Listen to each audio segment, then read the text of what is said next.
7 ans après le chef-d'œuvre La La Land et 5 ans après le magnifique First Man, Damien Chazelle est de retour au cinéma après pas mal d'attentes puisque First Man est le dernier film qu'il avait réalisé.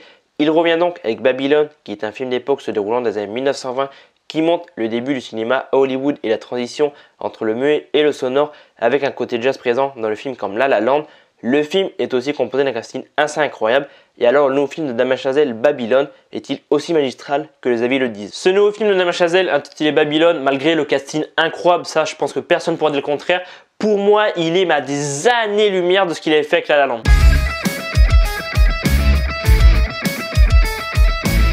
Bon, comment dire que je suis assez déçu par ce nouveau film de Damien Chazelle et je pense que vous l'avez vu via la miniature, moi aussi via le titre de la vidéo.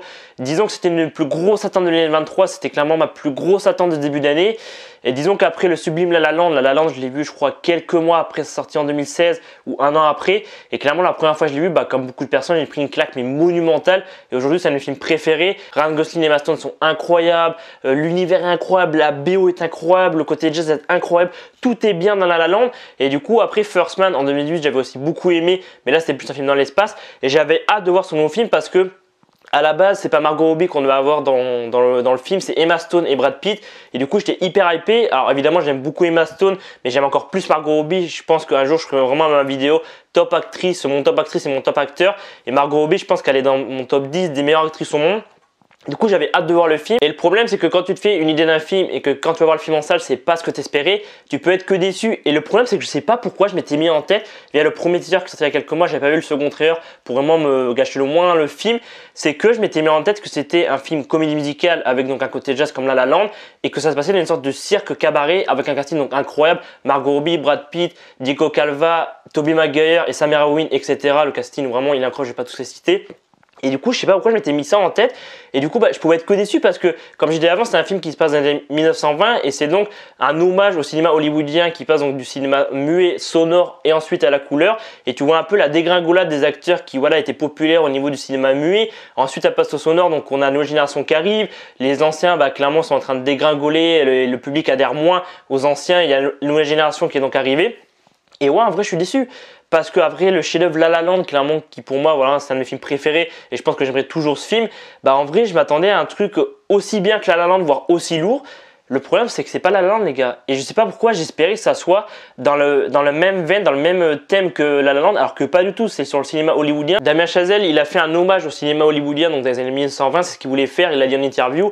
Et en vrai, sur ce côté-là, j'ai adoré, parce que en général, tout ce qui est film où on voit les coulisses d'un film, le tournage d'un film, j'adore ça. Mais là, c'est vrai que je suis d'accord avec beaucoup de personnes qu'il y a beaucoup de scènes iconiques, inoubliables, qui vont marquer sur le cinéma. Et clairement, Damien Chazelle a fait une dinguerie. Je veux dire, la scène d'ouverture, un peu après, peut-être 10 minutes après le début du film, on a cette scène au niveau d'un cabaret, une sorte de cabaret, vraiment dans un bâtiment où vraiment c'est du grand n'importe quoi. La caméra va n'importe où, vraiment c'est du grand n'importe quoi. Et clairement cette scène j'ai adoré, j'ai beaucoup aimé aussi les moments où on voit les tournages de films, mais après je sais pas, il y a des moments plus plats, où il y a des discussions plus sérieuses et tout. Par exemple il y a une scène à un moment donné où Brad Pitt il va changer pas mal de fois de femme, et il va parler avec sa femme, il va s'engueuler avec sa femme, et disons que ces moments là, pour moi, c'était pas vraiment nécessaire dans le film, Je tiens à dire que le film dure 3h09, il dure 3 minutes de moins que Avatar 2 qui est sorti au mois de décembre, et peut-être que certains étaient un peu passés à côté de l'info. Clairement, il faut aller voir le film, mais je vais revenir dans quelques secondes pourquoi il faut aller voir le film. Mais c'est vrai que moi, quand j'ai vu la durée du film début janvier, mais j'ai bugué, j'étais en mode de quoi 3h09? J'ai été sur plusieurs sites et vraiment j'ai eu la confirmation que le film dure 3h09. J'étais en mode il a intérêt d'envoyer du lourd pendant 3h09. Et en vrai il y a des scènes comme je dis vraiment inoubliables qui vraiment c'est du grand cinéma. Damien Chazelle a fait du grand cinéma et c'est un très bel hommage au cinéma hollywoodien des années 1920. Mais disons que, je sais pas, à des moments, c'était vraiment grandiose, du grand cinéma. Et puis après, c'était des scènes plus plates, plus posées. Et il y avait ensuite des scènes où ça partait dans du grand n'importe quoi. Et je sais pas, j'ai pas accroché. Je vais pas être en mode oui, j'ai adoré, c'est vraiment jouissif, c'est vraiment un des meilleurs films de 2023. Alors que l'année commence juste, c'est vraiment, le film de 2023 ne pas louper. Non, je suis avec vous. Il y a beaucoup de moments que j'ai aimé, comme j'ai dit, les tournages de films et tout. Ça, j'ai adoré. Mais en vrai, il y a des moments, j'étais en mode, mais qu'est-ce qu'on se fait chier sans déconner. Et je dirais que, les 3h09 passent hyper vite et j'avais très peur de ça parce que Avatar 2, j'ai été le voir 3 fois et du coup, la troisième fois, je peux vous dire que j'en avais un peu marre parce que je connaissais le film par cœur. Donc, j'avais un peu peur de la durée du film. En vrai, ça passe plutôt vite, mais par moments, je me faisais chier. J'étais en mode, putain, ils nous envoient une scène vraiment spectaculaire et tout. Alors, je suis pas en train de dire que, dans tous les films, faut pas que les films à chaque fois ça explose, qu'il y ait de l'action à tout va. Non, faut que ce soit des moments plus sérieux, que voilà, faut pas que pendant 3 heures, il y a des scènes juste grandioses pendant 3 heures. Voilà, faut qu'il y a des moments où il y a des discussions plus sérieuses, qu'il y a des scènes plus posées. Mais là, en vrai, ouais, j'ai pas accroché. Je mets un note de 3,5 sur 5, mais je m'attendais à beaucoup plus aimer. En fait, le problème, c'est que comme j'ai dit, je m'attendais trop à un La La Land 2.0 et au final, c'est pas du tout ça. Le casting, il n'y a rien à redire. Clairement, les 3 acteurs principaux, Brad Pitt, Margot Robbie et Diego Calva, sont incroyables. Ensuite, les personnages secondaires, enfin les acteurs, actrices secondaires sont incroyables aussi. Mais c'est vrai que Brad Pitt, Diego Calva et Margot Robbie, oh là là, les 3 réunis là, mais c'est une masterclass, c'est vraiment une pépite, c'est un truc de malade mental, les 3 clairement là. Tobey Maguire, on le voit assez rapidement dans le film, en vrai je trouve que sa prestation est plutôt bien, c'est pas non plus au niveau de Diego Calva, Brad Pitt ou Margot Robbie, mais je trouve qu'il débrouille plutôt bien dans le film, voilà, on le voit très rapidement, je dirais vers la fin du film, durant peut-être voilà, la dernière heure, on le voit durant la dernière heure, en vrai je trouve que sa prestation est plutôt sympa, mais ouais, Margot Robbie sans déconner. Il y a une scène qui m'a fait beaucoup rire qu'on voit dans le teaser. Je sais pas si on la voit dans le trailer parce que j'ai pas vu le trailer, j'ai vu que le teaser dont j'ai fait la vidéo réaction il y a quelques mois. C'est la scène avec le serpent, clairement cette scène, mais c'est obligé que vous rigolez parce que ça part dans tous les sens. Il y a Margot Robbie qui veut affronter un serpent, vraiment c'est du grand n'importe quoi, la caméra va là, vraiment c'est du grand n'importe quoi, comme la scène au niveau du cabaret. Ouais, il y a vraiment des moments drôles, les décors sont incroyables et le casting est incroyable.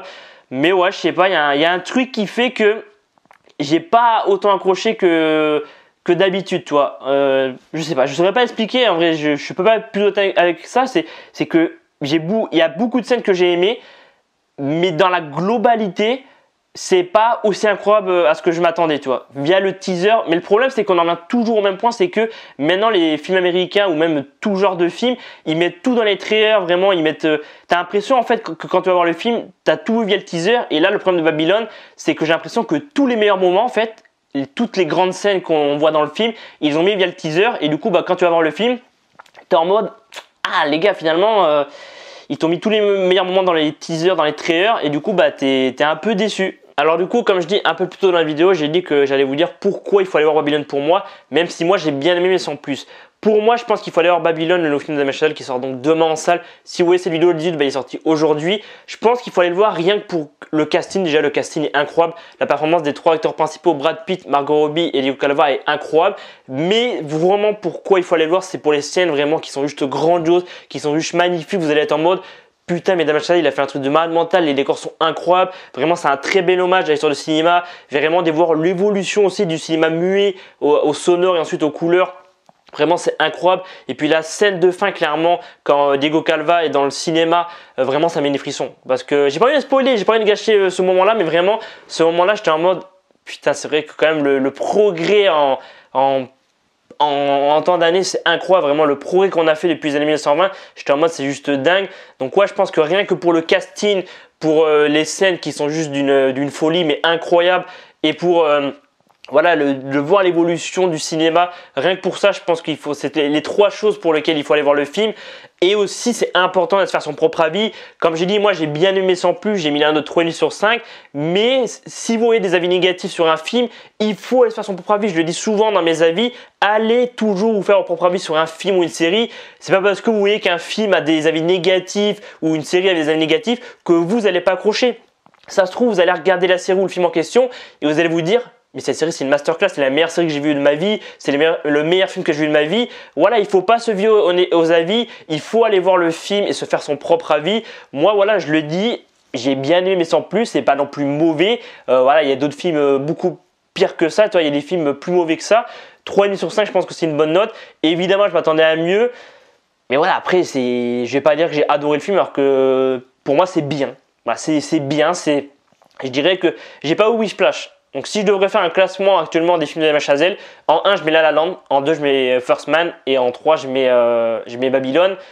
Et après quand j'aurais vu Whiplash, je pense que Babylone descendra du podium. Mais voilà, vraiment allez vous faire propre avis. Et dernière chose dont j'avais oublié de parler, j'étais en train de faire le montage, je me suis rendu compte que j'allais oublier d'en parler. 2 dernières choses, c'est il faut parler de la BO parce que la BO fait beaucoup parler en ce moment. Il y a quelques jours, pour ceux qui ont loupé l'info, il y a eu les Golden Globes donc aux États-Unis. J'ai vu les Golden Globes donc en direct sur Canal+.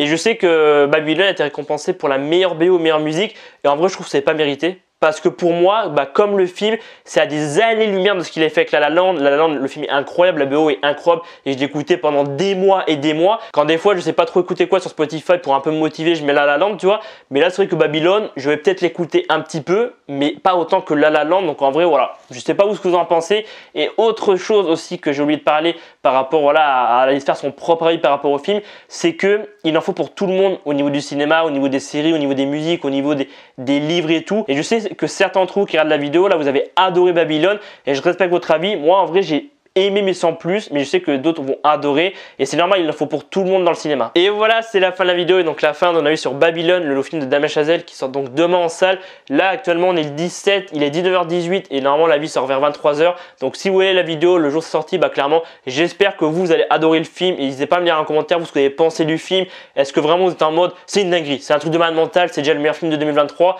ou alors vous êtes en mode mitigé comme moi, vous êtes un peu déçu, vous en dites un peu mieux. Dites-moi ça en commentaire, n'hésitez pas aussi à mettre un petit pouce bleu et à vous abonner, ça fait grave plaisir et ça permet de soutenir la chaîne. Et moi je vous dis à dans quelques jours pour plein d'autres vidéos. C'était Alban, prenez soin de vous, à très vite.